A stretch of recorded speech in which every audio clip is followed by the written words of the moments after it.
დავიწყეთ, რა ვიცი, მე მგონი ლადოისა, მამების დრო კი არ ფეხბურთის დრო უნდა გავაკეთოთ, იმიტომ რომ შანსი არ არის. სტუმართან ფეხბურთი არ დაიწყო ხოლმე საუბარი და ის რაც ყველას აბედნიერებს ჩემ.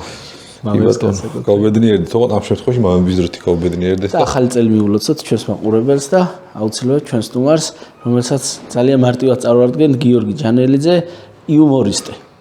და კაცების წამყვანი რაღაცა დოზით კოლეგები ვართ ჩვენი სტუმრის. გავთავალდეთ. რო გავიზრდებით თქვათ ხოლმე მე ეგ. ხო. კაი გამარჯობა. გილოცავთ ახალ წელს. თქვენს მაყურებელს ხვავი ბარაკა ისა. როგორც ჩვენი მოხეტიალ პოდკასტი მოხეტიალდა ბედიანში. ღვინის კომპანია ბედიანი, მეღვინეობა ბედიანი. ეს დავხეტიალო სტუდია არა გვაქვს.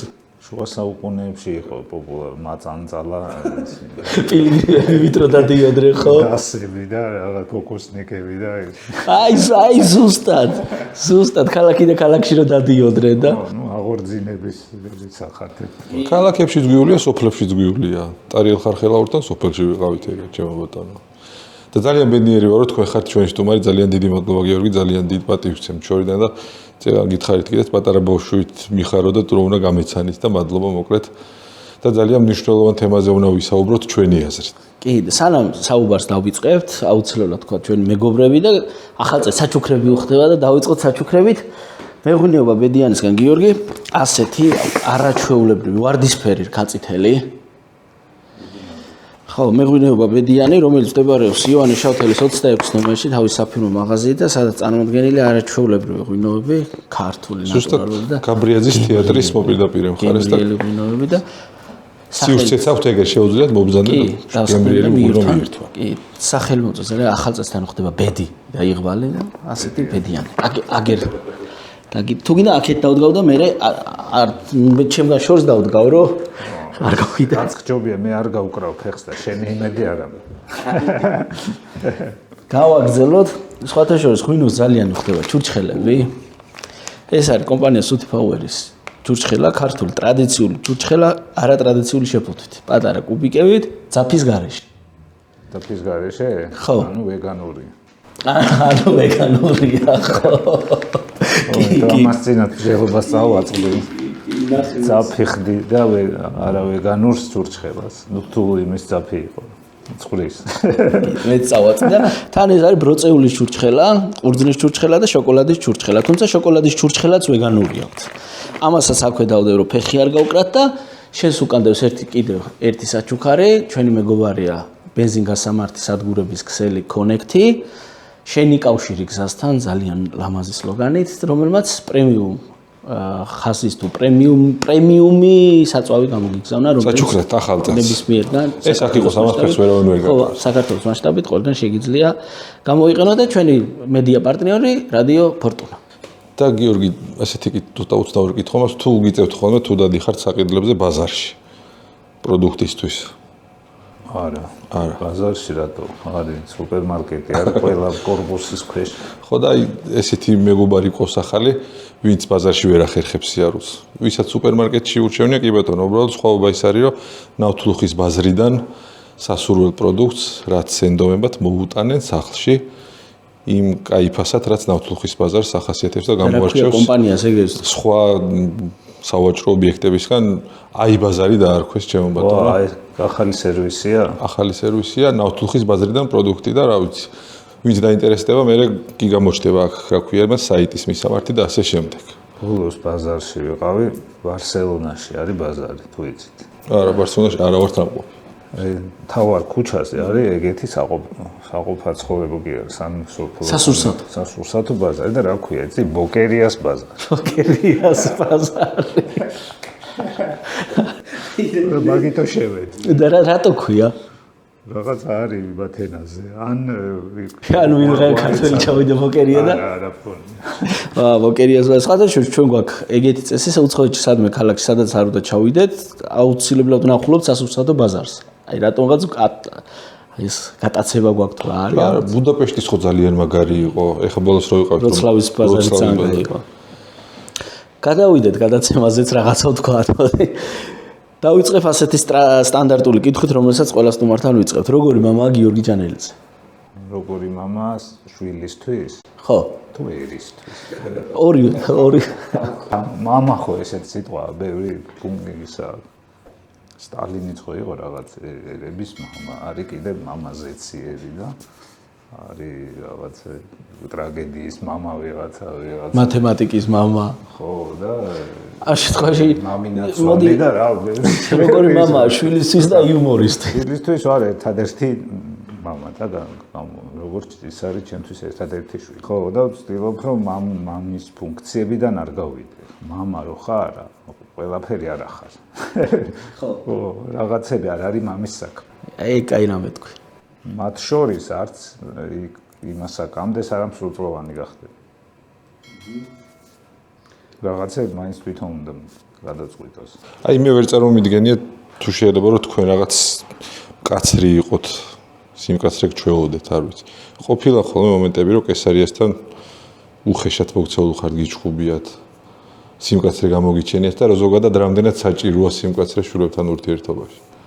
გავაჩნია შვილი თუ ხედავ რომ რაღაც უბსკრულის პირას არის პირდაპირ გაგებით ან გადატანით და რაღაცა გამოუსწორებელი რაღაც აპირებს უნდა ჩაერივა აუცილებლად მაგიტო ხარ მამა რომ რაღაც ასაკამდე ეს ასაკი ხო იცვლება ეხა იმ ეპოქების მიხედვით ხან 12 წლის იმაშორებოდნენ რა ქვია ათხოვებდნენ ხან 21 წლის წლამდე იმაშორებ მეყიდე ალკოჰოლს და ეს იცვლება შენ რა ეპოქაში ცხოვრობ სანამდეც მამის ფუნქციები არის შვილი მიიყვანოს ჯამრთელი შეძლების დაგვარად განათლებული და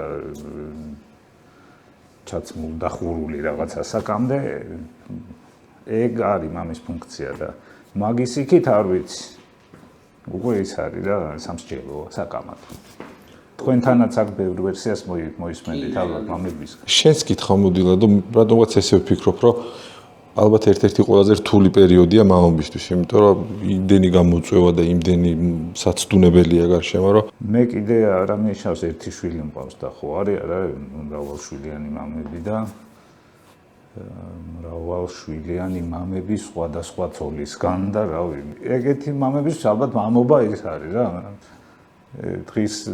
დღეღამის მთავარ ნაწილი რაც შიც უნდა გაატაროს და დახარჯოს კონკრეტულად მამობაა იმიტომ რომ იმდენ შვილთან მოწევს ურთიერთობა და იმდენი პრობლემის გააზრება და მოგვარება ხო და ერთი შვილი როცა ყავს მაინც შენი თვითსაც უფრო მეტი დრო გაქვს ძალიან კაი რაღაცა თქვი გიორგი წეღან ისო მამა არ არის მარტო ის მამა იმიტომ რომ სხვა რაღაცეები გონია რომ ჩვენ უნდა გავაკეთოთ, მაგრამ არა ვართ პასუხისმგებელი ყველაფერზე და არ ვართ შვილის მაგალითად პიროვნება როა შვილი. ჩვეულებრივი ბავშვობიდანვე უნდა აღიქოს რომ პიროვნებაა და მაგრამ მამები რატომღაც პასუხისმგებლობას ვიღებთ რომ ყველაფერი ჩვენ გავუკეთოთ.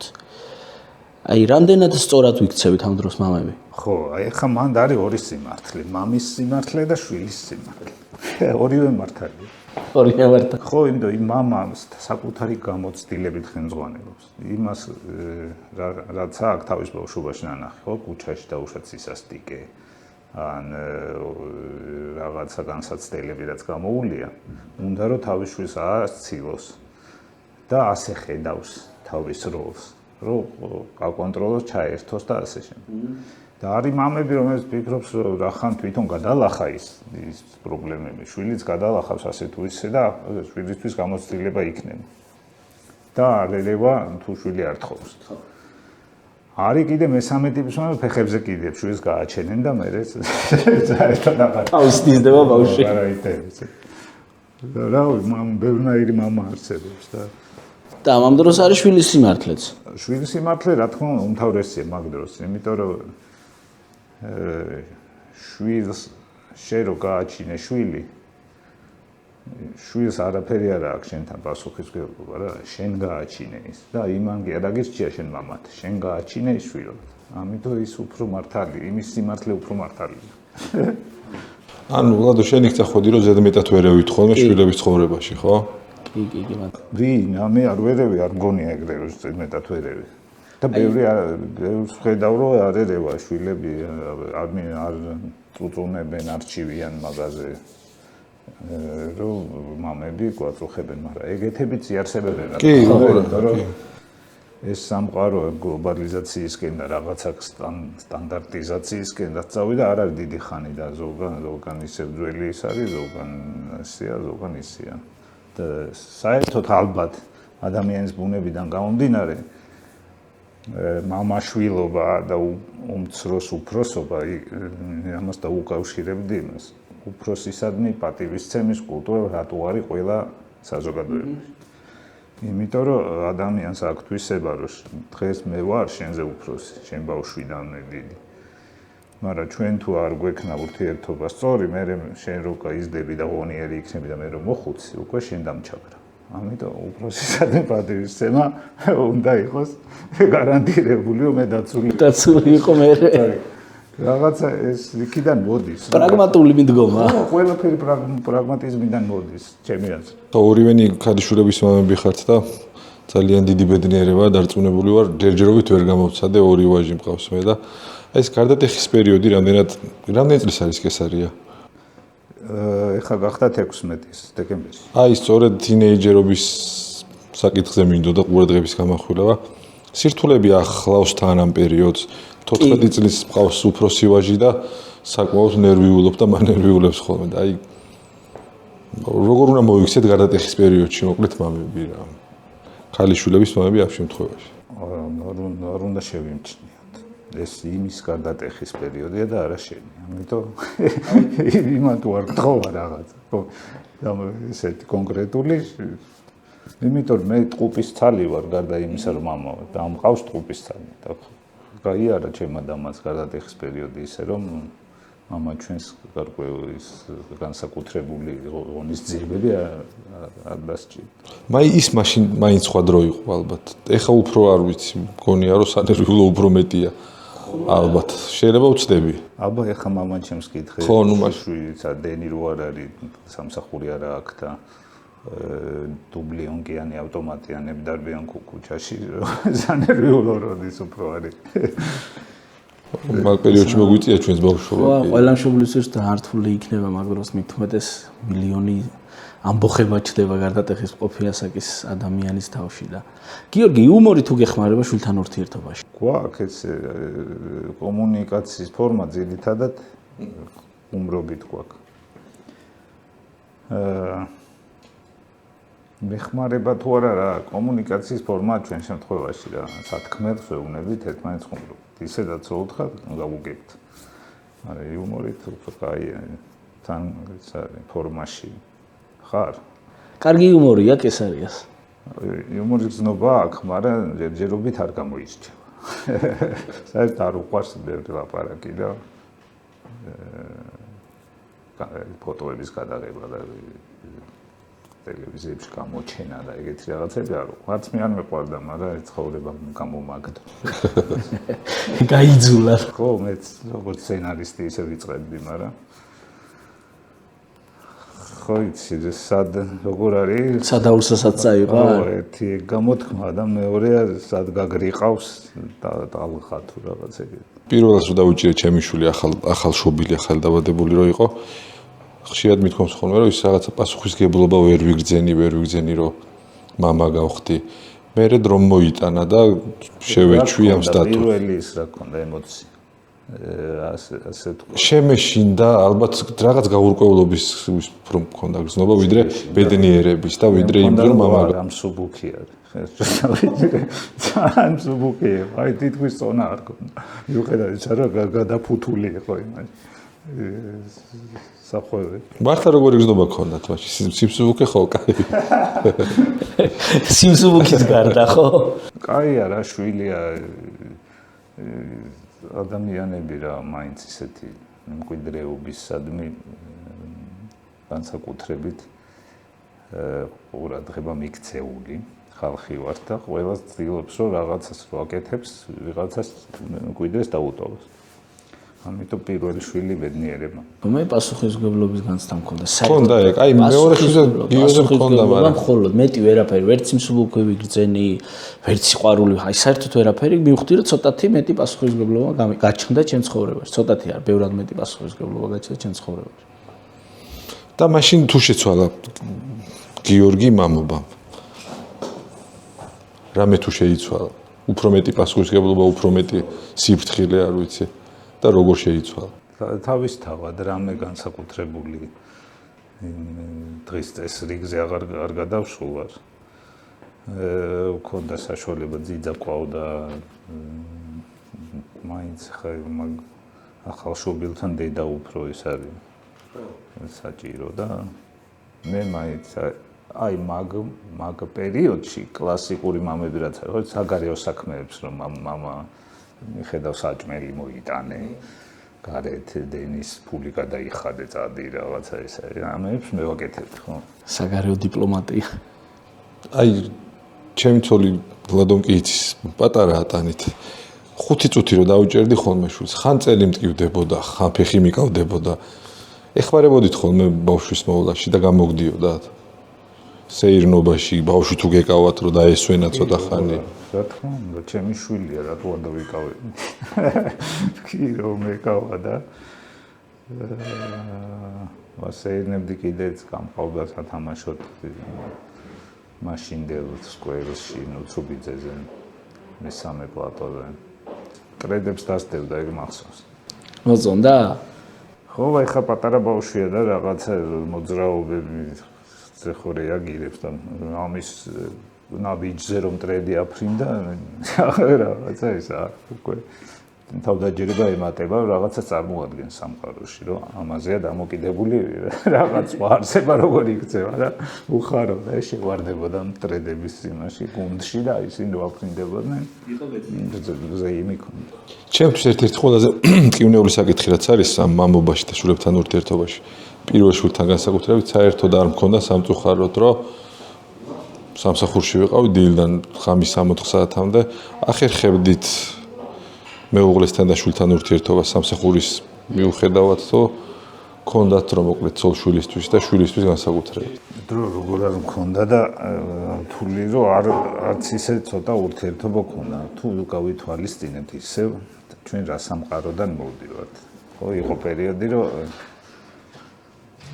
ჩემი ასაკის ხალხი დაუშვათ მე-19 საუკუნეში, მე-18 საუკუნეში 25 წლით იყო ჯარში წასული. რო ჩამოდია და შვილი ხდებოდა და ყოველ დღე რო შვილს ხედავდა, თუნდაც რამდენიმე საათი არაფერი საწურწუნო მე არა. გავაგე მე 20 საუკუნეში ხო იყო არა, ორი მსოფლიო ომი იყო წასული ხალხი. ისინიც კი ვინც დაბრუნდნენ, ხო გამოტოვეს შვილების მთელი პერიოდი და მე ეგეთი არ მქონია, ამიტომ არანაირ ტკივილები მაგ ხრივ არ. რაყა ომს ვიღებთ, მეზღვაურები დღესაც ეგრე ცხოვრობენ. 3-4 თვე მიდიან შორეულ ნაოსნობაში. კოსმონავტები. სანამ ემზადებიან, მე მიდიან და რო ჩამოდიან კიდე რეაბილიტაციას გადიან. არა მაგარი იქნება კოსმონავტობა. ძალიან კაი იქნება ზემოდან რო გადმოხედავ სამყაროს გაასწორებს.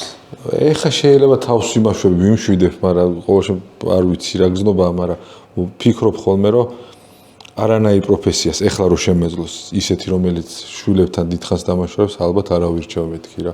ეხლა ამაზრზე ვარ. იმიტომ ძალიან მტკივად ის რომ მამას არ მეძახის სახელით მომართავს ჩემი შვილი, იმიტომ რომ არ იცოდა ვინ იყო მამამისი, იმიტომ რომ სულ სამსახურში ვიყავი და კი იცი რომ ძალიან დიდი ტკივილია ეგ ჩემთვის. მე რა, მე სახელს მეძახის ჩემი შვილი, მაგრამ ნუ უყურებ შენ ეგრე ძიმეთ ყველაფერს. მიხვდა გიორგი რომ ძალიან ძიმედ აღიქვამებ რა. ყავს ქვეყანაში ადამიანები, რომელსაც შვილები სახელს კი არა, გაცილებით ცუდ რაღაცებს ეძახიან. იმაშია და ასე რომ შეირგე რომ მიშოს გეძახია. არა ერთი და ორი მაგალითი გვაქვს მაგისი ბოლო წლებში. გადაცემის ჩაწერის ან ეთერში გასვლის მერე თუ მიგიღია კესარიასგან ან რჩევა, შექება, შენიშვნა და მერე რომელიც გაგითვალისწინებია. არა ინტერესებს ეგრე ჩემი სამუშაო. არ არის ანუ კაცების მაყურებელი. ეგეთი აქტიური ჩართული და ესა არა. სხვა ინტერესები აქვს რა. ვარსკვლავური ომები და რაღაც მან მაგით იყო. ეხლა უფრო იმას მეცნიერებისკენ ისტორიას სწავლობს სკოლაში ცოტა სხვა სწავლიანო და რაღაც დამატებით ინფორმაციას იღებს. ხო და იუმორზე ეთყობა სახში ხანდახან რო ეხუმრები ისიც ყოფნის. ეს იუმორიც ხანდახან რა თქმა უნდა. რაღაცაზე ზემოთ უკვე ისა. ხანდახან ფეხბურთიც კი დამღლელია. ყველაფერი დამღლელია რაღაცაზე ზემოთ და მაგასაკში ყველაზე მნიშვნელოვანი რაც არის სანამ გონება ბევრს იმახსოვრებს, ბევრი წაიკითხოს, ბევრი მეცადინოს, ეგ აკეთოს და თემ საქმეს ეს YouTube-ია და ეს უეგდება YouTube-ზე და მე ნახავს. არ არის პრობლემა. აი ხა მაგას ამოვჭრის სხვათა შორის ცალკე მექნება რომ ზოგჯერ ფეხბურთიც დამღლელიაო და მექნება შეინახავ ხოლმე. კი, აგაფარებ აუცილებლად. საკმაოდ ძველი ბლოგი ვნახე თქვენი გიორგი მარკეტერზე იყო. რაც მომეწონა ამოწერილი მაქვს მარცხი არ არის დასასრული. თინეიჯერობის ასაკში განსაკუთრებით აქვთ ხოლმე ბავშვებს, როცა თავდაჯერებულობა აკლიათ, რაღაცეები გაურკვევლობაში არიან, ეშინიათ მარცხის და ფიქრობენ, რომ იქ საკუთარ თავსაც ვიხსენებ, მე რა განცდები მქონდა. კესარიასთან თუ გისაუბრიათ, რომ მარცხი არ არის დასასრული და ეს საკითხი რა ვიცი ღირს ყურადღების გამახვილებად რო შვილებს ამაზე ვესაუბროთ, ან როგორ მივაწოდოთ ეს? სხვათა შორის მისაუბრია, ოღონდ თვითონაც არისო მაინდა-მაინც ანუ რაღაც კონკურსში მიიღო მონაწილეობა. უმაღლესი ქულა მიიღო, მაგრამ ის არ შეხვდა პრიზს. იმიტომ რომ სხვებმაც მიიღეს უმაღლესი ქულები. ხო და მე მინდოდა რაღაც ესეთი სიტყვები მეპოვნა. ძნელია მაგ დროს იპოვოს სწორი სიტყვა. ერთი ქულა დამაკლდა კიდე ხო და არაფერი არ დაგაკლდა. რა მოხსენე? აი მან უსამართლობის ის ჩდება ალბათ განცდა რა. და მე აუხსენი ყოველ შემთხვევაში შევეცადე ამ ხსნა, რომ ესეთი რაღაცაა ცხოვრება. ცხოვრება უსამართლოა, მაგრამ უსამართლოა ყველასთვის. რაღაცა აი ამ სოფხედობაში მინდოდა შემომეტყვები და მიიღო ეს ახსნა? რა გზა აქვს ხო? თან ვეუბნები რომ ეს კონკურსები ზოგადად არ არის მოგონილი იმისთვის. კონკურსანტებისთვის. კონკურსები უფრო მოგონილია კონკურსის ჩამტარებლებისთვის. ხო, მაგაში გეთანხმები სრულად. რაღაც თქვენი ბავშვობიდან, თინეიჯერობიდან გახსენდებათ რაღაც მსგავსი იმედგაცრუება, რომელმაც ან უსამართლობის განცდა გაგიჩინათ? მაგის მეტი რა იყო ჩემი ბავშვობა და ახალგაზრდობა. განსაკუთრებით ეს 90-იანები რა, ჩემი სტუდენტობა.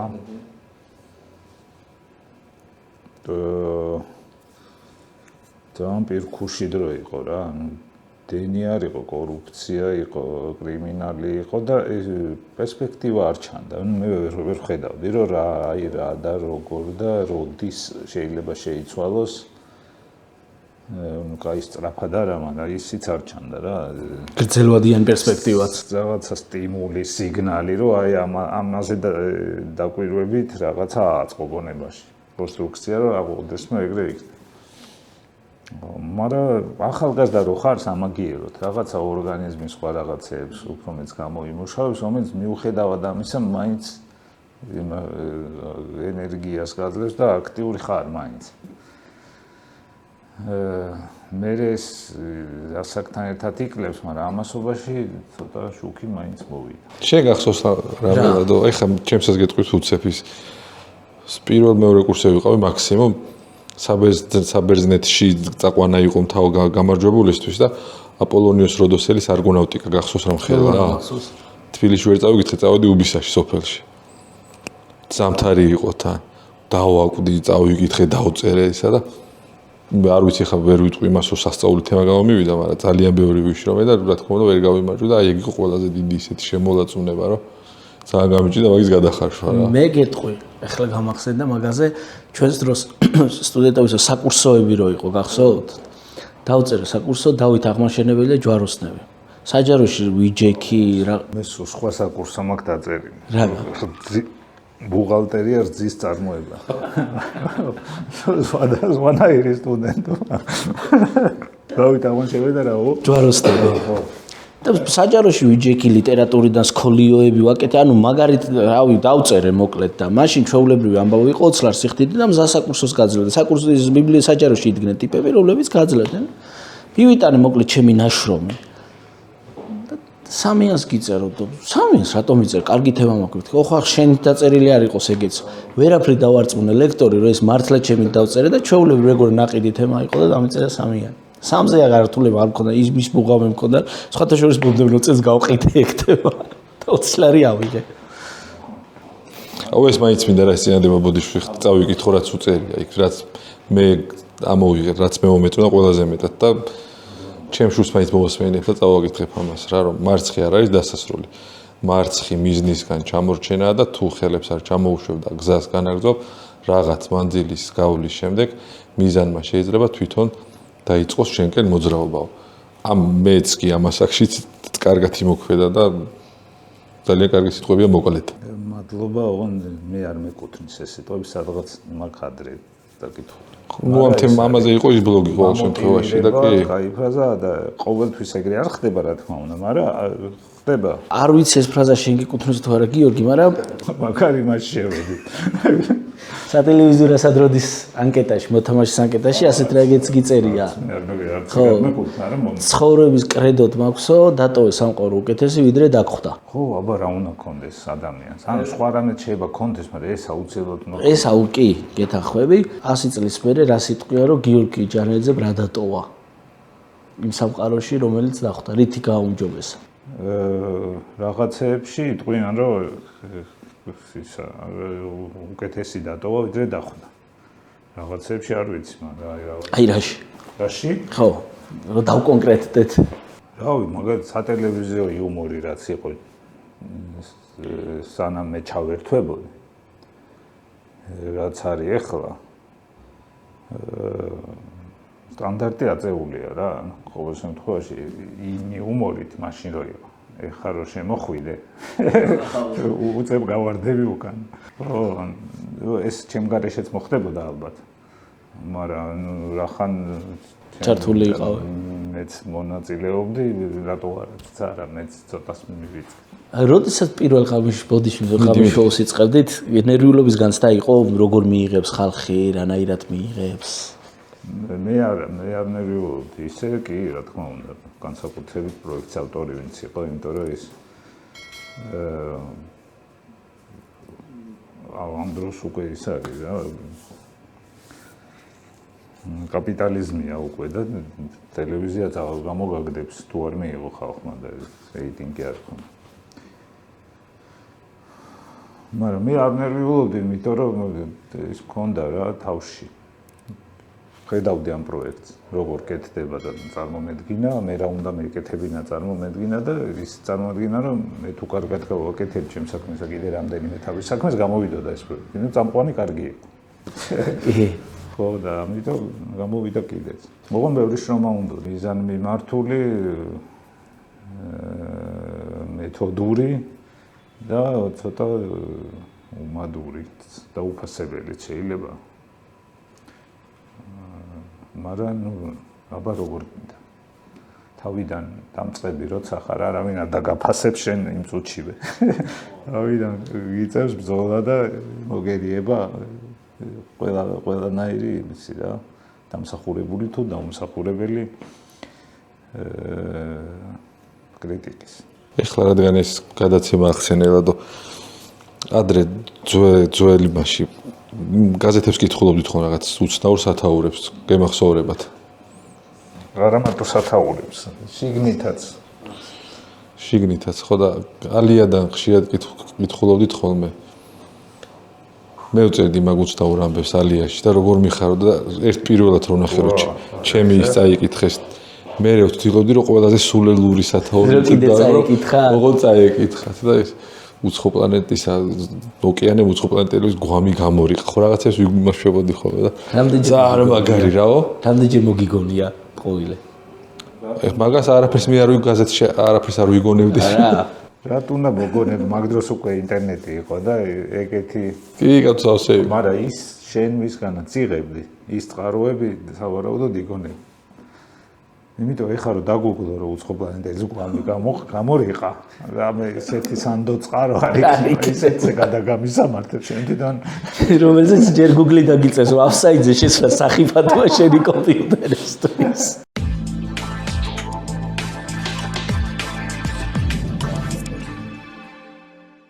იცი რა ისტორია მომწონს გიორგი არ მახსოვს ინტერვიუ ვნახე თუ სადმე მოყევი კომპიუტერულ საქართველოს ნაკრები იყო ფეხბურთის კომპიუტერულ თამაშებში ნაკრების წევრი იყავი და იტალიაში იყავი რაღაც ტურნირზე წასული და აღმოჩნდა რომ საიბერი მსოფლიო ჩემპიონატი იყო და აღმოჩნდა რომ თქვენ ანუ საქართველოს ნაკრები და ყაზახები თამაშობდნენ კლავიატურით და ტიპებს ჰქონდა თუ ჯოისტიკებიო აჰა მართალია რა შედეგი დადეთ იქ მე ცუდი მე ვიყავი მეორე ჯოისტიკი რა ეს ტიტული ის პირველი ვინც იყო იმან მოუგო ბრაზილიის ჩემპიონს და მასპინძეს იტალიის ჩემპიონს ვა და თან ის ახლა ის იყო რა მე მაშინ აღმოვაჩინე ეგ არის რაღაცა მოწუკიანი ბავშვების ასაკის ის არის რა ჩემპიონატი კი არა FIFA ეგ ხო ეგ სიმულატორი ყველა იყო მაგასაკში რა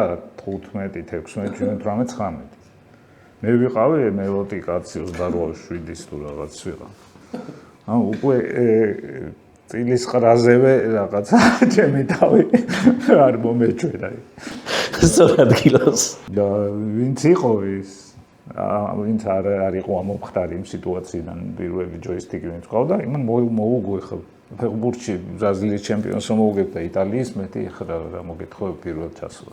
ჩემი ჯოის უმიგებენ მე აღარ ვეთამაშები ხო. იმით მოუგო თან კლავიატურით. აუ კლავიატური ძალიან რთული იქნა, მეც მითამაშია კლავიატურით. თან ეხა კიდე რა მანდრა არ მithქვამს. იქ ვნახეთ პირველად ლეგალური Windows და ლეგალური ეს FIFA-ც. სამაგიეროდ ლეგალური თამაშები ქონდა ჩვენ ბავშვობაში დახუჭობანა დაჭერობანა გახსოვთ ეგ თამაშები და რომელი გიყვარდათ განსაკუთრებით სიყვარულით ეხა რავი რა გითხრა და ის ყველა მითამაშია მე ვცხოვრობდი 6 სადარბაზოიან კორპუსში ვარ გაზრდილი ქუთაისში 26 ოჯახი და იქ იყო ამდენ კენჭობანა რაღაცა გძელივირი ლახტა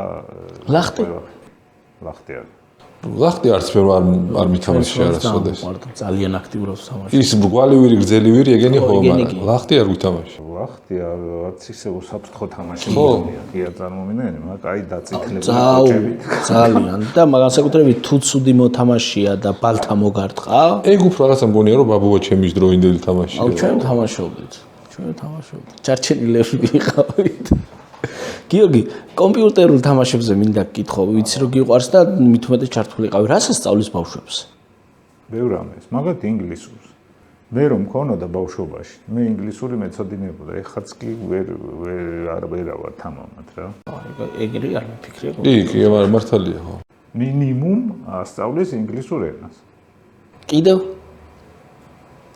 მაგრამ პრინციპში კიდევ რა მაგალითად გეტყვი სტრატეგია ხო არის სტრატეგია თამაში უნდა აშენო რომი ან დაიპყრო რომი რაღაც ძველი წელთაღრიცხვით მეორე საუკუნის რომ შედიხარ ის გაკეთებულია რეალისტურად წარმოდგენა გაქვს რომი როგორი იყო მაშინ წიგნიდან ერთი არის იქ ხედავ როგორი შენობა იყო კოლიზეუმი სად იყო გვერდით რა შენობა იყო ჯარისკაც რა ეცვა და გზები როგორი იყო რომელიც ყველა რომში მიდიოდა ხო ასე რომ თამაშების ესეთი მხოლოდ უარყოფითი კუთხით დანახვა არ შეიძლება იმიტომ რომ მით უმეტეს რომ მე არ არის ასაკი როცა აღარ თამაშობს ადამიანი მე ეგეთი არ ვიცი მე თვითონ ეხლა ყოველ დღე რაღაცას თამაშობ ხოლმე რაღაც გარკვეული პერიოდი მამა ჩემიც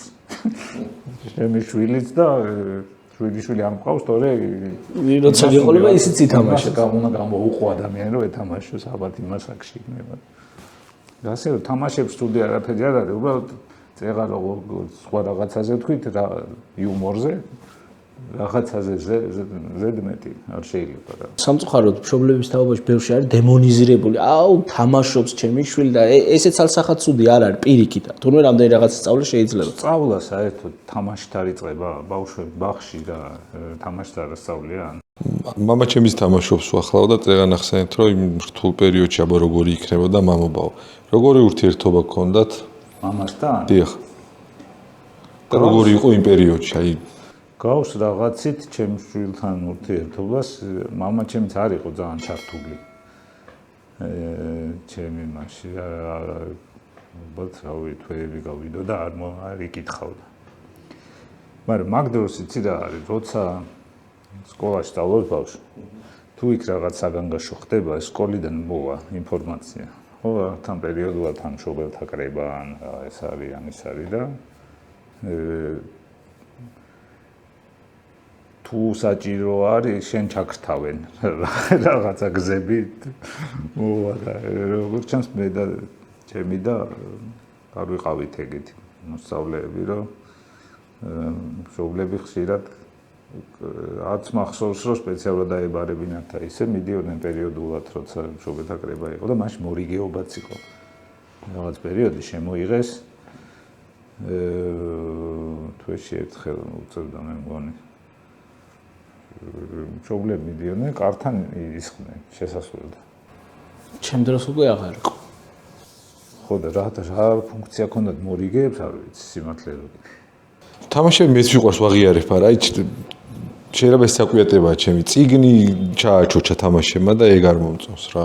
რატომ კაცო, წიგნს თავის დრო აქვს, თამაშ თავის. აი წიგნის დროსაც რო თამაშს უთმობენ, მაგას განით. მაგრამ შენ მითხარი იმ დღეს მე მგონი ჩვენ ბავშვობაში ვყოფილიყო ეს ამდენი თამაში სულ არ მოვკიდევდი იმ წიგნებს ხელსო რა. არ ვერ ვიტყვი რომ მოვკიდებდე. კაი თამაშები შეიძლება ვაბუქე, კაი ეკრანი მაშინ რა. აი ეს სკროლვა ამ TikTok-ის და რაღაცეები. დიდი ხანი ვიბრძოლე, კაი ხანი არ ქონდა ჩემს შვილებს TikTok-ი, მაგრამ ბოლო დავნებდი და ეხლა აქვთ. TikTok-ის მე არა მაქვს აკაუნტი და ვერაფერს ვერ ვიტყვი, მაგრამ რახმებიც მომდის. არის მანდ კაი ამბავი. თუმცა სამყაროსგან ვითარება მე წარმომადგენლებს ეგრე რომ მოვა დრო რომ TikTok-ი ჩაითვლება აკადემიურ პლატფორმად. უარესები გაჩნდება. იმიტომ ეხა აქ TikTok-ზე რაღაც 5 წამს მაინც ხოშვება რაღაც ადამიანი. იქ იქნება კიდე უფრო პრიმიტიული შემდეგ. სიტყვის ვიღაცა და რაღაც. მაკითაც ვითარდება უკუღმაც კაცობრიობა. ფაქტია რომ მიდის მანდეთ პროცესი. აგერ ნახავ თუ არ მივა, აი TikTok-ი თუ არ გახდეს აკადემიური პლატფორმა არც ისე შორ დროში. მაგას თქვენ ნახავთ. წეგან ღამის შოუზე საუბრობდით და როდესაც ღამის შოუს იწყებდით ტელევიზიაში, მაშინ რომ ვინმე ესე თქვა რომ შეიქმნა პლატფორმა, ანუ YouTube-ი, სადაც გადაცემების დიდი ნაწილი გადავა და იარსებებს. ხო, წარმოუდგენელი იყო. ჩვენთვის კი ჩვენ მაგაზე საფიქრად არ გვეცალა და twin-ი მაგ დროს სხვა რამე გონდა მოწყობილი, მაგრამ იყო ხალხი, ვინც მაშინვე ამბობდა რომ იქნებაო. კი, ტელევიზია რა არის, ხო? ეს არის ხელოვნების, ტექნოლოგიის და მეცნიერების სინთეზია, ხო? ხო და მეცნიერების მხრიდან ვინც უყურებდა, ის ამბობდა. მე უყურებდი ხელოვნების მხრიდან და სხვა მხარესაც წავიდოდა, მაგებში რაღაცა შეიძლება რაღაც კოორდინატებს ვხედავდი, მაგრამ მეცნიერების მხრიდან ვინც უყურებდა ის ამბობდა. მამას რა რეაქცია ქონდა და აქვს შენს წარმატებებზე, თქვა შენს ხუმრობებზე და ასე შემდეგ. დავშეკავებ. ჩემი კარგი უხარია, როგორც უმეტესობა მშობლებს ალბათ. დანარჩენი რა, თვითონაც ხუმრობა უყვარს, ანეკდოტები უყვარს. და რა თქმა უნდა, ჩემი შვილის და ზოგადად ყველას წარმატება უხარია ეგეთი ადამიანი. არ არის ამ ცხოვრებისგან ვინმეს თუდი რომ უხარდეს ეგეთი ადამიანი არ არის. ვოვა გუცაევიჩ ავწერე ზუსტად აქ. ბედიანში და მკითხეთ თუ დადიოდა მამა თქვენ თამაშსეო და თან თავგადაკლული ფანი იყო ფეხბურთში. თავიდან დადიოდაო, მაგრამ მე ერთხელ რომ შემაგინეს, ორჯერ რომ შემაგინეს, აღარ მოსულა ხოლმე. დასწრებია ხოლმე მამა თქვენ ჩაწერებს? არა. ის კავენის კონცერტები რო გქონდათ ხოლმე? არა. მამა ჩემ ქუთაისში ცხოვრობს. მამა ჩემ თბილისში რო ცხოვრობდა, მე მაშინ არ ვიყავი დაბადებული, აქ სწავლობდა ტექნიკური უნივერსიტეტი აქ დამთავრება. რა პერიოდით ჩანტალაძის თეატრი რო არსებობს პერიოდია 70-იანების დასაწყისი. იმის მერე ქუთაისში ცხოვრობს და არ ყოფილა. არც მამა, არც დედა მე. ჩემი და ჩამოდის ხოლმე. რატო დაუსვიეს კითხვა, იცი წარმომიდგენია რომ უფრო რო ვიცი რომ მამა ჩემი იქვია რაღაც თქვა ტელევიზიაში. უფრო ვინერვიულებ მეთქი მგონია რა თუ ქონიათ მეთქი ეგეთი მაკეთ ვიდეოები. მე რაღაც ისე არ ვინერვიულებდი, მაგრამ შეიძლება თვითონ ფიქრობს მაგას და ხო, ეგეთ შეიძლება. მაგ დროს ალბათ ის უფრო გძნობს. ჩემ გამო არ ინერვიულო სხვა. უიმე კი, აი ჩემი შვილი სცენაზე რო ვნახე პირველად, კინაღა მოვკვდი რა. კინაღა მოვკვდი. კიდე ხა ეგოისტური კუთხით უ. შენ რომ მიხვედი, შენ გამო არ ინერვიულო შვილმა, აი ეგ უნდა გეფიქრე. აი ეგეც მართალია. შეეგოისტო. შენ კიდე შენ თავზე მივიყავ. რამე არ შეეშალოს და აურა დღეში ვიყავი. გიორგი, ადრინდელი ინტერვიუ წავიკითხე და ინგლისურის მასწავლებელი ცხოვრობდა სახლში თქვენ. კი. და პუნქტი მომეწონა ერთი ძალიან, რომ ესეთი რაღაცა ეწერა, რომ კატეგორიულად იკრძალებოდა სასმელის დაძალება. საჭმელისაც? საჭმელი აღარ მახსოვს და მოიცა ზუსტად საუბრობდა ფრჩხილებში ეწერა, რომ ორჯერ თქმაც კი დაძალება იყო. ხო, იმიტომ რომ ეს დაძალება თუ არ განუმარტე, ეს ხო ახალი პროექტი იყო. შესაბამისად საქართველოში იყო თითქმის ყველა სოფელში, ყველაში არა, მაგრამ ბევრში ესეთი მასალები იყვნენ და რამე გამოცდილება საერთო არ იყო. რა არის დაძალება, რაღაც სტანდარტები და როგორც ჩანს თავიდან ამასთან დაკავშირებით იყო პრობლემები რა. თორე ეს მასალა რო გაუშვეს და ერთთვის მე მოიკითხეს აბა რა ხდება, იმათ დაიჩილოს რომ გამასუქეს. გამალოთეს და რაღაც ეს შეადგინეს რა. სამახსოვრო თუ რა ქვია მაგას რა. რო ესე და ესე მოიქეც. ხელშეკრულება სტანდარტული მეგონა რომ იქნებოდა და დაძალება სასმელის. ხო, ნუ და არ ღვია ეგ პუნქტი თუ არა. არა, რა თქმა უნდა, არც ერთ პუნქტი არ დამირღვევი. და ეგ პუნქტი მან ხო არ გაჩნდებოდა, რო არ ყოფილიყო. საჭიროება. რაღაცა ინციდენტი მანამ. ჩემი აზრით არ გაჩნდებოდა, პირდაპირ მაგას არავინ არ ჩაწერა. იმიტომ რომ კაცი მასწავლებლებიც ხო იყო. კი. ხო და არ ვიცი, კაც დააძალეს დალევა პირველს ქალს თუ წყვილებიც იყვნენ სხვათა შორის. იმიტომ რომ ერთი ჩემი მეზობელი ამბობდა, ეხლა უკვე შეიძლება ამის მოყოლა. ჯერ რომ დაინახეს ჩემ კორპუსში, რომ ეს გოგონა იყო შავკანიანი. ჯეიძახდნენ, რომ მე ჩემ სახლში არ შემოუშვებ, ეგეთი მეზობლებიც ყავდა, შავკანი. მე მოეწონათ. ფიზიკურად ძალიან ლამაზი გოგო იყო, ისეთი ლამაზი იყო, რომ მინისტრი რო იდგა ხოლმე ბრიფინგს გვერდზე ეს მასწავლებელი ერთი ესე. ხო და მე მოეწონათ, ხო და ვეკითხება რომ როგორ შეიძლებაო მეცო ისა შევიტანო განცხადიო. მაგრამ თან მეშინია ახალგაზრდა ბიჭები მყავსო და რამე ეს რომანის ეშინათ. მეთქი კაცი მოითხოვა, არა რა კაცია, ძოლი მყავს. მაშინ წვილი მოითხოვე მე. დამანებე თავი. ანუ თქვა ჩამოყალიბებული არის ხო რა. ხო რა სინათლის ხივი რო შემოვა, მაგრამ მაინც იმხელა წუდიადი დახვდება შიგნით და გააგდებს უკან. რაღაც ეგეთი შემთხვევა იყო. გააქვთ კონტაქტი ახლა ამ გოგონასთან? მე იყო ჩამოსული ერთხელ. დედმამას გვეძახდა რა. არც ისე დიდი განსხვავება არ იყო ასაკობრივად, მაგრამ მაინც ახლა დედობა სტატუსად იმათ რა ისიც აქვს. ხო. იმაში წერია რომ ჩვენ ვართ დედმამა. ხო და ერთხელ იყო მე ჩამოსული შემოგვიარა. გვიკითხა და ეხლა იმაში არ ეწერა, მაგრამ ეს გულისხმობს, რომ მასწავლებელი რო წავა უკან, მე ის თქვენ აღარ შეაწუხოთ. ეგ არ ეწერა, მაგრამ იგულისხმება არ გაუღუნოთ აქ. ვიზაზე დამეხმარე და ეგეთე. არა დარწმუნებული ვარ იქნებოდა. მოდი, რახან არა გვაქვს საფუძველი არა. თუმცა შეიძლება ეგეთიც იყოს. მექსიკაში ვინმე ხო არ ყავს გადმოვდივარ მექსიკიდან გადმოვდივარ და სად იქნება სად გნახო და ვითამაშოთ ერთსაც ვიკითხავ ეს მაინტერესებს ძალიან ვიცი რომ ძალიან გიყვარს კითხვა როგორ მივიყვანოთ ბავშვები წიგნამდე რა მეთოდი თუ გაქვს ერთი მეთოდი მომეწონა თვითონ წიგნში წერი ავტორი არ მახსოვს ხალი ავტორი იყო და ესეთი მაგალითი ქონა მოყვანილი. სუნამ როა ჟუსკინი. ხო.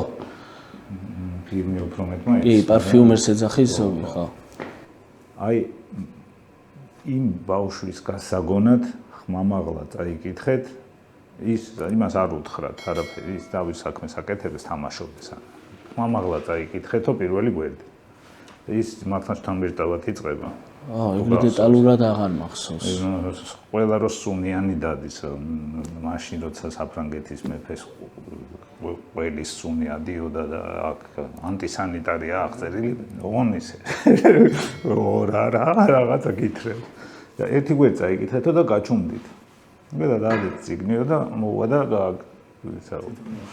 რაღაცა ეგეთი манипуляციებია საჭირო რა რაღაცა დოზი 1001 ღამის ის არის რაღაცა დაიწყო გაჩერდე და ხო ანუ გარანტია არა გაქვს მაგრამ სტადვირს ხო შეიძლება წამოაგო არა ნუ ზურაბ ხეიძემაც ეგ ვითხრა რომ შორიდან მოასმენე შორიდან გააგონა ან მაგალითი მიეცი და ანუ ზურაბ მეცნიერმა ხო ხო ანუ მეცნიერებმა ნუ რა თქმა უნდა ეგენი უფრო არზე აღმოაჩენდნენ მაგ მეთოდს გადავიდეს თამაშს მოდი რა, რადგან ახალი წელი ჯერ კიდე ის არის, შემორჩენილია.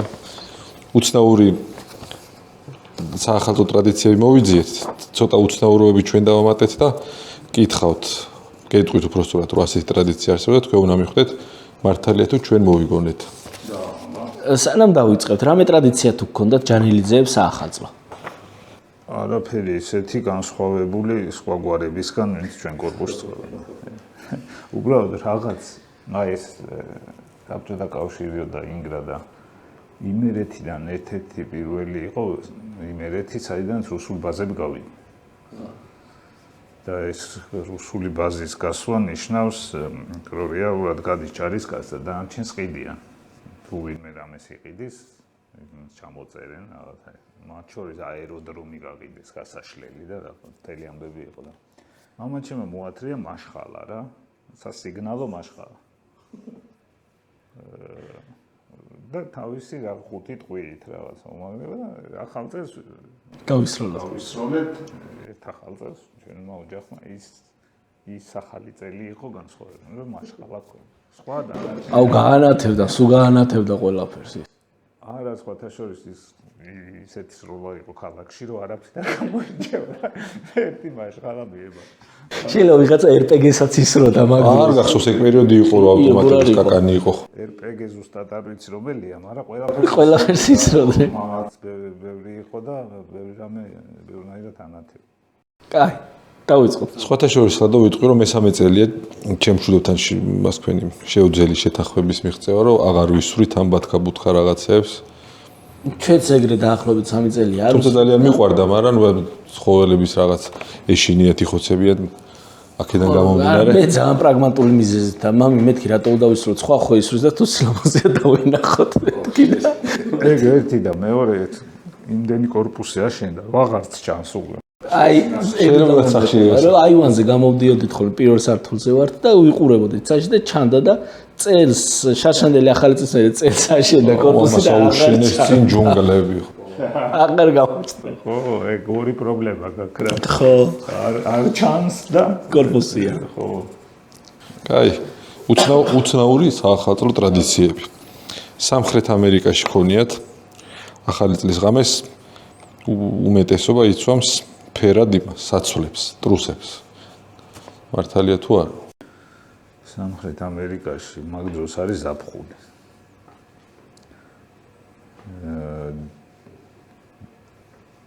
და ფერად ჩაიცმევენ ტრუსებსაც ალბათ. კი, მართალია. და ესეთი კი მართალია, ასეთი ახსნა წითელს რო ჩაიცვამ, აუცილებლად გაგიმართლებს სიყვარულშიო, ოქროსფერი ფინანსურ წარმატებას ნიშნავს, თეთრი ფერი კი ურთიერთობაში ჰარმონიასა და მშვიდობას შემოიტანსო. ტიპური სამხრეთ ამერიკა არის რა. შემდეგი პერუში ქონიათ ჩხუბის ფესტივალი. საახალწლოდ. ხო, საახალწლოდ უნებრივია. მართალია თუ ტყუილი? ეს ჩხუბი რაღაცნაირი ზოგადი სიტყვა არის. რამე წესები არა აქვს მაგ ჩხუბი არ კარატეც ჩხუბია და ეს ტაეკვონდოც. ხო და აი რომელ ჩხუბი. ხელჩართული ჩხუბი.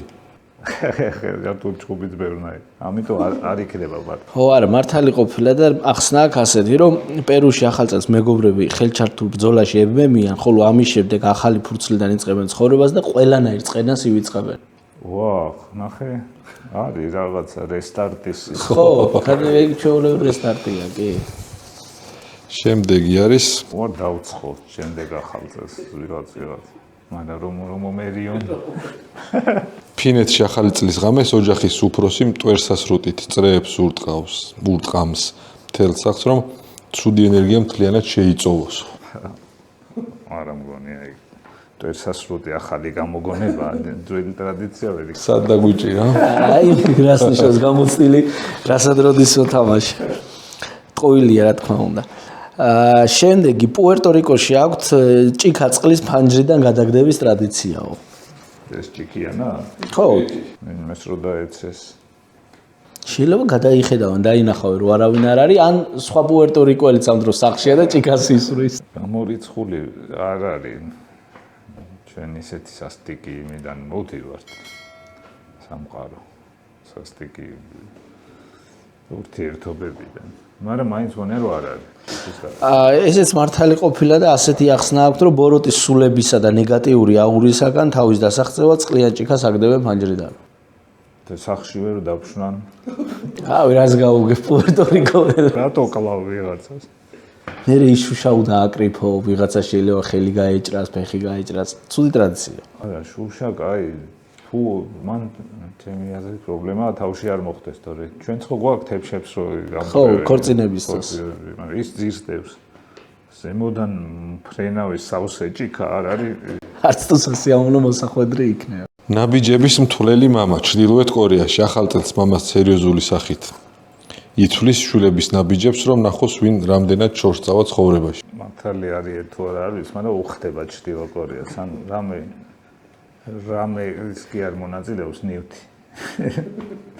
აი, სიღატაკეს უხდება რაღაცნაირად. მაგრამ ეგ ინფორმაცია იქიდან არ გამოვიდოდა. აი ეს კაცალსახად. ისევე როგორც სხვა ინფორმაცია. ამიტომ გონია რომ არ არის მართლა. უბრალოდ არავინ არ იცის, მართალია თუ არა. შეიძლება მართალიც იყოს. შემდეგი ასეთი ტრადიცია ბელგიაში ახალ წელს ძროხებსაც ულოცავენ. რატომაც არა? მე რომ ყავდეს ძროხა, მარჩენალი ძროხა. აი ზუსტად ეგ არის. როგორც იმას ყავდა 16 აღაიშვეს მარჩენალით ხა?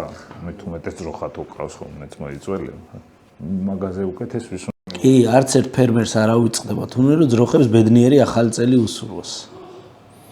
სხვათა შორის გულში მკითხულობდი 450,000 მეწველი ძროხაა საქართველოში და რძის დეფიციტი გვაქვს სადაც 35%. ისრაელში ყავთ 150,000 მეწველი ძროხა, საკუთარ მოთხოვნილებას ხომ უკლავდებიან და გააქვს კიდე რა. იმედია ჩვენთანაც იქებ დაიწყონ მილოცვა და უშველოს, მაგრამ არ ვიცი.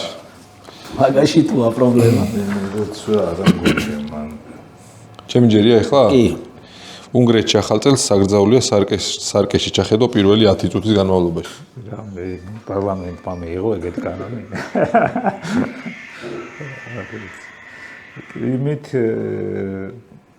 ტრადიციებით რაღაცა შეიძლება უკავშირდებოდეს და იყოს, მაგრამ ეგეთი კანონი არის არსებობს. ის პარლამენტის თავმჯდომარე რო აწეს ხელს და მე პრეზიდენტი რეზოლუციას ადებს. ეგეთი კანონი დარწმუნებული არ არის. ბოლო ლადო მიდდა. ბოლო, ხო, ტყუილია რა თქმა უნდა. ეგ და ახალი წლის ღამეს კოლუმბიაში ცარიელი ჩემოდნით დარბიან სახლის გარშემო, ან ეზოში. შეიძლება. კი. და ეს ნიშნავს, რომ ცარიელი ჩემოდნით სირბილი იმიტომ აკეთებენ, რომ თუ გსურს მომავალ წელს ბევრი იმოგზაურო, შუაღამისას ცარიელი ჩემოდნით უნდა დაირბინო ეზოს ან უბნის გარშემო. გვეცადა ეგ. სხვათა შორის მე როგორც ეხა ვატყობ, მარტო ჩვენ კი არ კარგავთ ტრადიციებს. კოლუმბიელები, კოსტარიკელები და ყველა კარგავს. არა მგონია ეხა მახალწეს ბევრი გვენახა იქ. ბოგოტას ქუჩაში რო დარბის ვიღაცა ჩემოდნით. ვენესუელელები ნახდათ არ ირბედნენ მით უმეტეს. მე რაზეც წდება გული ჭიაკოკონობის ტრადიცია რო აღარ არის, აი ძალიან მიყვარდა ბავშვობაში. როგორ გეკადრება სურამში არის? სურამში შეშა ეხა თბილისში საბურავებს წავდით ხოლმე, კი იქ ჩოლებოდა ეკავრობა. დაბუწავს შეშა. ყოველთვის წავდა საბურავები და წალა. ერთხელ მოუფრინავდი ტრაფხულში. საიდან ხაც რა იქ. უნგრეთის თავზე გადმოვიფრინეთ, ვიზე არით მოუფრინავდი და ვიზე არის ის ჩაგვერთო პილოტი კაბინიდან. და თქვა რომ დღესო ჩვენთანო დღეს ასწავლია, ეხა უნგრეთის თავზე ვართ და თუ გადაიხედავთო, ჭიაკოკონებს დაინახავთ. ანუ მაგათაც აქვთ რაღაც მსგავსი. ხუში რაღაც დღე აქვთ, რაღაც ხამე უფრო სწორად, როცა ანთებენ და ჩანდა მართლა ბლომად ცეცხლი ჩანდა? მე არ ვიჯექი ფანჯარასთან. მაგრამ ვინც იჯდა თქვა რომ ჩანდა. ერთი ბოლო კითხვაც, ქუთაისიდან ხარ გიორგი და დიდი ხანია თბილისში ცხოვრობ. რაიმე განსხვავება თუ აქვს ქუთაისურ და თბილისურ მამაშვილობას შორის? აუცილებლად იქნება რაიმე განსხვავება. იმიტომ რომ აი ჩვენ ხო აქ სამნი ვართ, სამივე სხვადასხვანაირ მამები იქნებით, რო გაზომობევნაირად, ბევრი ხელსაწყოთი და ესე თუ განაზოგადებ, განსხვავებები როგორ არის, მაგრამ ქუთაის ხო ის არის. თვითონ მოსწონთ, როცა მამა ქალაქს ეძახი. რაღაცა ეს არის, უღიტინებთ ასიანონა. რავი, როცა ქალაქს მოსწონს რაღაცას უეძახი, იყოს მამა ქალაქი. იყოს არანაირი პრობლემა არა. ხო, თან არაფერს არ ითხოვენ მაგაში. უფრო მეტიც პარლამენტი ქონდა და გამოატარეს უკან, ხმა არა მოუღია. ო არა, ქუთაისი საოცარი ქალაქია და კიდევ ერთხელ ვთქვათ ის კაიკაცის ამბავი. ქუთაისში სასტუმრო აღმოაჩინეთ გიორგი, წიგნის სასტუმრო ქვია. ბებია ბაბუის სახლი იყო და ახალგაზრდა კაცია გადააკეთა, სხვადასხვა ოთახია, სხვადასხვა მწერლის ნაწარმოების და საოცრად აქვს გაკეთებული. თან ძალიან იაფიღირდა, მაგრამ ეს ბიბლიოთეკაც იქიდან დარჩა ეტყობა. ხო, წიგნები, ანუ როგორ არის კონცეფცია არის, მე მაგალითად მეძინა მარკ ტვენის ოთახში. და მთელ კედელზე არის ტომ სოიერის ნახატები და პატარა კარადადებს, სადაც დევს მხოლოდ მარკ ტვენის წიგნები. შენიყავ მე მგონი ლევ ტოლსტოის ოთახში. ანა კარენინას ოთახში ვიყავით მე და მარიკა. ის ქონდა რა ქვია რომეო და ჯულიეტას აივანი ქონდა კიდე რომ ძალიან კარგად ოსტადი. და განსაკუთრებული ოთახს ლუქს ოთახს ქვია კარცერ ლუქს. ხო, კარცერ ლუქსია. უკვე ბევრი წიგნი. და რა თქმა უნდა რეზო გაბრიაძის თემა იყო ბევრი გამოყენებული. საოცრად კარგი ის იყო და ძალიან კარგი მასპინძელი და ვინც ქუთაისში წახვალთ აუცილებლად ესტუმრეთ წიგნის სასტუმრო ეგრე ქვია. ვიცი რა არის, ადრე საბჭოთა პროვინციულ ქალაქებს ჰქონდათ ეგ, რომ კითხველი იყო, ბევრი მკითხველი იყო რა. და რაღაც ლიტერატურული სალონები მთლად არ იყო, მაგრამ წიგნებზე საუბარი იყო ხოლმე რა. მე შევსწრები ვარ რა. შოულები და იდა ჩემი მისი მეგობრები სხვაგანაც. და ესეთი რაღაცები გაქვს რა, ამ პატარა ქალაქებში. იმიტომ რომ რაღაც ხალხს სხვასადარდებელი აქვს. თანი ქუთაისში კონკრეტულად მოსახლეობას თითქმის გამოიცვალა. აღდგომას ხო იცი როგორ არის ქუთაისში? აქ რო არის რომ ხუმრობა რო არის არაბები და ის დაურჩითო ხოხბებიო თუ რაღაც. ხო. ქუთაისში მოსახლეობა იცვლება მაგ სამთხეში. ეხლა ვინც არის ქუთაისში, ვინც ცხოვრობს, ისინი გადიან და ჩადის ხო ხალხი. თავიანთ სოფლებში და და ის ქუთაისელები, ვისაც საფლავები აქვთ წინაპრების და მშობლების, ისინი ბრუნდებიან ის სამება და რაღაც სადგურივით ქალაქია რა, მაგ პერიოდში განსაკუთრებით. რაც იზამ. ნართულია. უარესი დროებიც ახსოვს ქუთაისი ძალიან ძველი ქალაქია. და რაღაც სხვადასხვანაირი პერიოდი ქონდა. თამარ მეფეს დროს რუსს ამეფებდნენ მაგალითად ქუთაისელები. ეგეთი პერიოდიც ქონდა. მაგარი კულტურული ქალაქი კია ნამდვილად. ის მამიდაშვილი ცხოვრობს სამშობიარო სახლთან და იქ ვიყავით. ქუთაისში? ის რა ქვია იმას საბაგიროთი ავედით ფუნიკულური ის არ არის, მაგრამ რაღაც პარკი იყო და საბაგიროთი ვნახვიდე. გორის პარკი. ხო და გამცირებელს მე საბაგიროს გამცირებელს ვკითხე უბრალოდ, რომ ეს სამშობიარო სადა იქვე იყო. მიატოვა საბაგირო და წამოყვა ამის გვაჩვენა. 1 საათი გვიხსდა იქ წახვეთ. აი გულიანად რამ ის მოლარეს უთხრა რომ გავყვები ახლა ამ ხალხს ვაჩვენებ და მოუბრუნდები ახლა. გულიანი ხალხია. ბოლო წლებამდე კიდე რა ახასიათებდა იცი მაგ საბაგიროს გამცირება. ბილეთებს ხო ყიდულ ხო მიცემ. ეს რო ჩამოგართვეს, საბაგიროდან ვეყრიდარი. ალბათ აღარ არის ეს. არა, არ გადაუხმია. ლაბაზი პრაქტიკა გაქრა, საერთაშორისო ეხლა წინა კვირას ვიყავი ოჯახით ქუთაისში და გალაროა იქ ვივახშმეთ და ჩემი შვილი იყო საოცრად გაოცებული და ბედნიერი რომ ყველა როგორ გვიღიმისო თანამშრომლები. აი ძალიან პოზიტივი მოდიოდა და ბედნიერი იყო. კაი ქალაქია კი. ჩვენი გადაცემაც კარგია, მაგრამ სამწუხაროდ უნდა დავასრულოთ ამ ეტაპზე. ძალიან დიდი მადლობა ბედიანს თავისი არაჩვეულებრივი საფილმო მაღაზიით ივანე შავთელის 26 ნომერში. დიდი მადლობა Connect-ს თავისი პრემიუმ საწვავით. ცუთი Power-ს უზარმაზარი მადლობა, ყველაზე ხანგრძლივი მეგობარი ეკვავს. კი, რადიო ფორტუნას და ჩვენს მეგობარს აიბაზარს. აიბაზარი. და რა თქმა უნდა ჩვენს სტუმარს გიორგის, რომელმაც ძალიან დიდი მადლობა, დიდი პატივისცემა თქვენ გიორგი. მადლობა საჩუქრებისთვის და მადლობა მოწვევისთვის. შეცვლილი თანმიმდევრო. და მადლობა მაყურებელს რომ გვიყურა და გამოიწერა ჩვენი არხი. ავადროებით.